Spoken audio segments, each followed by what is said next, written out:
Anyway, so I got the news yesterday.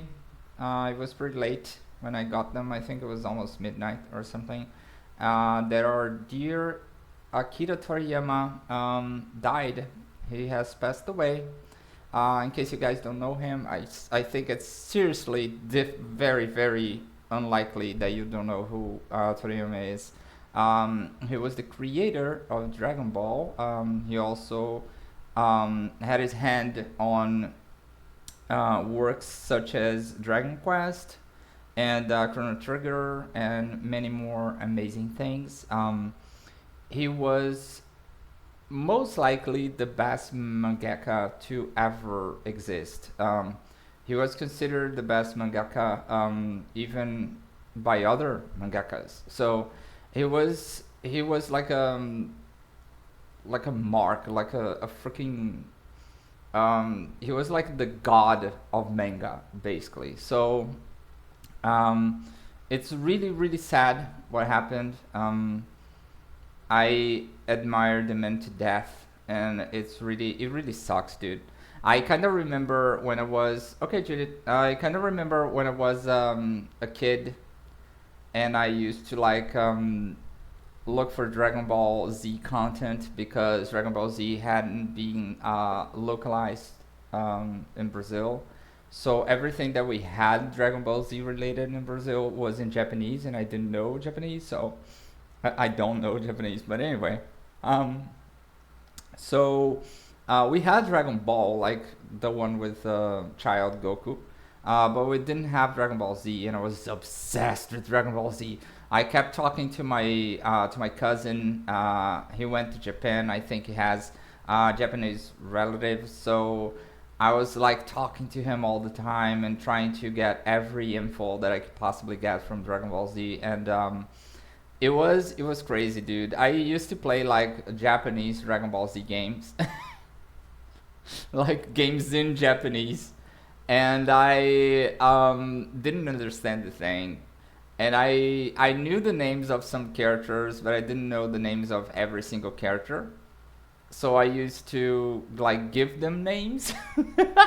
For example, I don't know his name in English, so maybe I'm gonna say something stupid. But the Senor Kaio dude, the I don't know if it's I think it's Supreme Kai. I think in English, here in Brazil, he's called Senor Kaio, which is Mr. Kaio. Um, I used to call him Professor Cockroach Mouth. Because I had no idea what his name was, the poor guy. So I just like invented names for characters that I didn't know. I had like many, many Dragon Ball Z games. I was completely obsessed with it. So by the time Dragon Ball Z finally came to Brazil, I already knew like so many things of the freaking anime. It was crazy.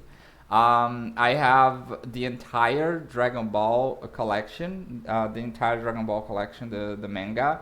Unfortunately, it's not here. It's in a city where I live. I still have to go get there, get that there.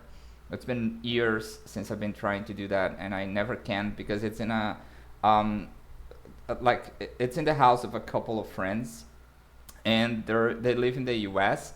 So I can never get there. I can never get there when they're there. So it's been there since like years ago. Um, I never managed to complete the Dragon Ball Z manga, unfortunately, but I did have the Dragon Ball with Child Goku completed. So Toriyama has been like an an icon for me since I was a child, basically. And I will always, always, always admire the man.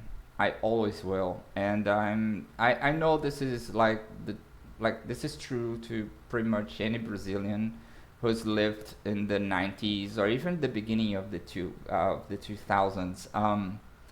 We all love Toriyama. Um, we all do.